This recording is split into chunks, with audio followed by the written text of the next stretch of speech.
What is going on, guys? Today is going to be a super quick reaction to last night's Bills game. Well, the Bears game too, from what I got to see, but we're going to keep this short and sweet. You guys know my plug. Support your boy if you want to, but let's get into some Monday Night Football reactions.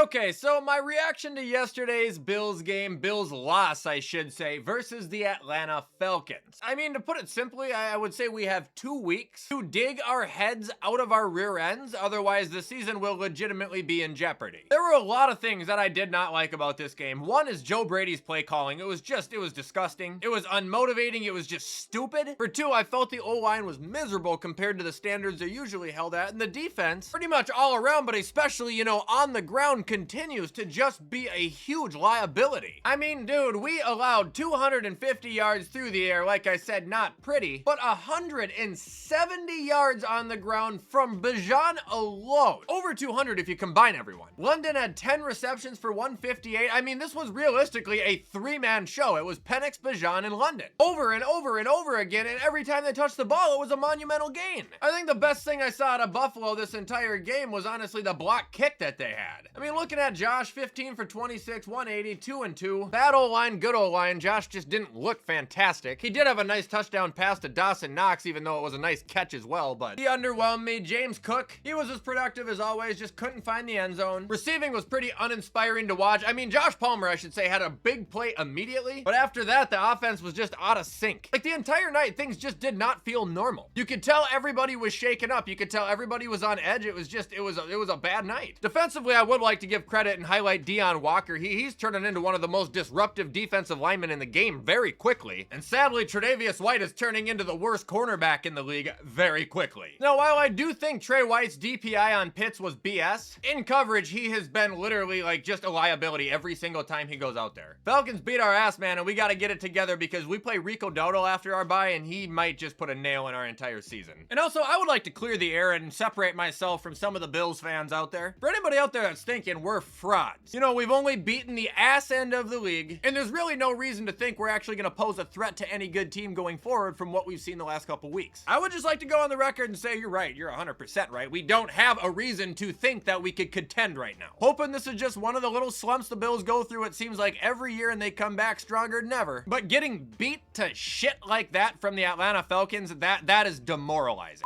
Now we got the Bears beating the Commanders in a dramatic fashion, and I feel really bad. I was in such a pissy mood, I didn't even really get to soak it in. I mean, the Commanders had the game won, and then there was a muffed handoff, which, by the way, I should have mentioned that too with Elijah Moore last night. People were pissed about the play call with Joe Brady, which I was too. You know, you have James Cook, run him. But nonetheless, if Moore had not fucked up the handoff, it probably would have been a first down. And back on this game, like I was saying, the Commanders had it won, and then there was, you know, it looked like kind of like a bad handoff, but also Bill looked like he closed his arms too early, and Washington fumbled, resulting in Chicago being able to go down and kick a field goal to win the game. It was wild, but like I said, I was in such a pissy mood, I just didn't really give a shit. Anything before the fourth quarter of this game, I really didn't get to see. Obviously, I was preoccupied. Caleb Williams, I saw that he had a touchdown taken away from him and Odunze, but he seemed to play okay. D Swift lit up the Commanders, running for 108 and receiving for 67 and a touchdown. Also, good for Jake Moody on being able to kick it. He went 4 for 5 on the night. Not sure what happened with the miss, but it has to feel good for him, of all people, to actually, you know, have something good happen to him for once. As far as Washington goes, though, it's kind of a weird stat line here. Jaden Daniels looks like he was very accurate. Surgical, actually. 19 for 26, 211, and 3 touchdowns. But Bill wasn't able to get much going on the ground, and through the air, Debo was limited to 4 receptions for 15 yards, while the team was led by a 46-yard performance out of Chris Moore, and also Zach Ertz, and once again, Luke McCaffrey scored the touchdown. Just a silly-looking offense, if you're asking me. I also think it's kind of funny that Washington, like, if they didn't have guys like Zach Ertz and Bobby Wagner, well, Bobby Wagner I don't think is probably all that great anymore. I know he did lead the team in defense this week, but Zach Ertz especially, like, without Zach Ertz, this team would be hurting. Hell, even Von Miller's been playing pretty good for them. They're getting the last drops out of NFL legends right now.